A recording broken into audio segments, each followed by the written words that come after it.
आप भी क्रिकेट का फैंस हो तो वीडियो को लाइक कीजिएगा। मैं बात कर रहा हूँ सनराइजर्स हैदराबाद और लखनऊ सुपर जायंट्स। जितनी तारीफ किया जाए दोनों टीमों का उतना ही कम है। जी हाँ, क्योंकि तारीफ क्यों नहीं हो भाई, लखनऊ सुपर जायंट्स ने जिस तरह से कमबैक किया है ये अपने अपना कमाल लाजवाब। यूँ कह लीजिए सनराइजर्स हैदराबाद के होम ग्राउंड में हराना ये काबिले तारीफ। यूँ कह लीजिए उनका गढ़ में हराने का बात, उनका जलवा कुछ अलग है। यूँ कहिए ऋषभ पंत की कैप्टनसी को लेकर कुछ अलग ही है भाई। 27 करोड़ गोयनका साहब ने ऐसा ही खर्चा नहीं किया भाई। जिस तरह से ऋषभ पंत यूँ कह लीजिए पहाड़ जैसा बल्लेबाज या यूँ कह लीजिए पहाड़ जैसा लक्ष्य देने वाला, जो कि फैंस इंतजार कर रही थी बेसब्री से 300 पार, लेकिन यूँ कह लीजिए 200 पार करने में कोई ढीला हो गया। रियल में देखने को मिला। बात आपको हम बता देता हूँ लखनऊ मैच, जो कि लखनऊ सुपर जायंट्स ने यहाँ पर टॉस जीता। लखनऊ सुपर जायंट्स के कप्तान यूँ कह लीजिए ऋषभ पंत, जो कि कह लीजिए इससे पहले लखनऊ सुपर जायंट्स के कप्तान हुआ करते थे केएल राहुल, और इस वक्त पैट कमिंस ही कप्तान है तो 3 सालों से। और 3 सालों से जिस तरह से पैट कमिंस की कहा जाए कैप्टनसी को लेकर आईपीएल में तो बहुत ही बेहतर है।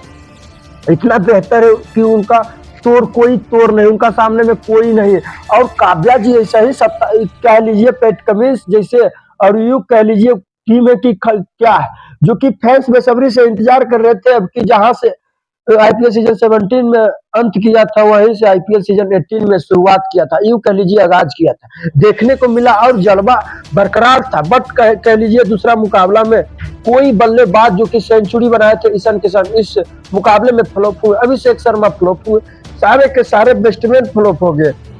वक्त की घड़ी या यूं कह लीजिए घड़ी का समय बदलते देर नहीं लगता। रियल में देखने को मिला आईपीएल सीजन में 18 में जिस तरह से लखनऊ सुपर जायंट्स ने लखनऊ सुपर जायंट्स के गढ़ में जाकर हराया, ये अपने अपना कमाल है, लाजवाब है। यूं कह लीजिए ऋषभ पंत की कप्तानी को लेकर भले ही पहला मुकाबला उनको हार, बट ये मुकाबला में पलड़ा किसी का भारी रहा तो लखनऊ सुपर जायंट्स का। यूं कहिए आपको बता दें जो कि दोनों ने 2-2 मुकाबला खेले, जिसमें दोनों ने एक मुकाबला जीता है, जिसमें कह लीजिए लखनऊ सुपर जायंट्स को और शार्दुल ठाकुर की तारीफ होनी चाहिए, क्यों नहीं। यूं कह लीजिए शार्दुल ठाकुर की बॉलिंग जिस तरह से किए उस तरह से घुटने फेंक दिए हैं सनराइजर्स हैदराबाद की टीम। रियल में देखने को मिला 4 ओवर में 34 रन देकर यहाँ पर 4 विकेट चटका है। यूं कह लीजिए ट्रेविस हेड की तारीफ होनी चाहिए, क्योंकि उन्होंने ही मात्र 47 रनों की पारी खेली थी, बट उनको घुटने टेकना मजबूर कर दिया। बट यहाँ पर सबसे तो बड़ी बात है कि लखनऊ सुपर जायंट्स की बल्लेबाजी जिस तरह से कर रहे हैं निकोलस पूरन, यूं कह लीजिए 25 गेंदों में 70 रन, 30 गेंदों में 75 रनों की बल्लेबाजी कर रहे हैं। यूं कह लीजिए दो इनिंग खेले, 2 इनिंग में इस तरह से बल्लेबाजी की है, इस तरह से की, उनका कोई तोड़ नहीं। यूं कह लीजिए पैट कमिंस इस वक्त कोई ऑरेंज कैप में टॉप है तो वो निकोलस पूरन की बल्लेबाजी क्यों नहीं होना चाहिए भाई। रियल में देखने को मिला हर मुकाबला में उन्होंने बल्लेबाजी लाजवाब और शानदार की है। काबिले तारीफ, जितनी तारीफ किया जाए उतना ही कम है। बस आपको हम बता दें जो कि 9 रनों की 15 रनों की पार्टनरशिप हुई थी, बट पार्टनरशिप कुछ खास नहीं।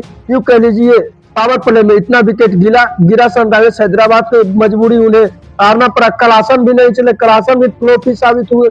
बस 27 रनों की पारी कलासन खेले। बट आपको हम बता दें यहाँ पर मुकाबला सबसे लाजवाब जीत हुई है तो ऐसा लखनऊ सुपर जायंट्स का। और लखनऊ सुपर जायंट्स की क्यों नहीं भाई, तारीफ होती रहेगी। एक समय हुआ करता था लखनऊ सुपर जायंट्स को इस तरह से जलील किया था, इस तरह से कहना मुश्किल है। उस वक्त कप्तान केएल राहुल हुआ करते थे। केएल राहुल की कैप्टनसी में जिस तरह से हार का सामना करना पड़ा लखनऊ सुपर जायंट्स को, बट कह लीजिए अब इस वक्त कप्तानी ऋषभ पंत। रियल में देखने को मिला। आपको क्या लगता है ये मुकाबला? तो जिस तरह से लखनऊ सुपर जायंट्स जीते हैं, ऋषभ पंत की तारीफ करनी चाहिए। और 27 करोड़ वाली ऋषभ पंत ने बल्लेबाजी तो कुछ खास नहीं, बट एक छक्का जरूर लगाया और वहां पर दिल जीत लिया। आपको क्या लगता है? प्लीज आप अपना कमेंट बॉक्स में अपना राय जरूर दीजिएगा। चलते हैं नेक्स्ट वीडियो मिलेंगे, धन्यवाद।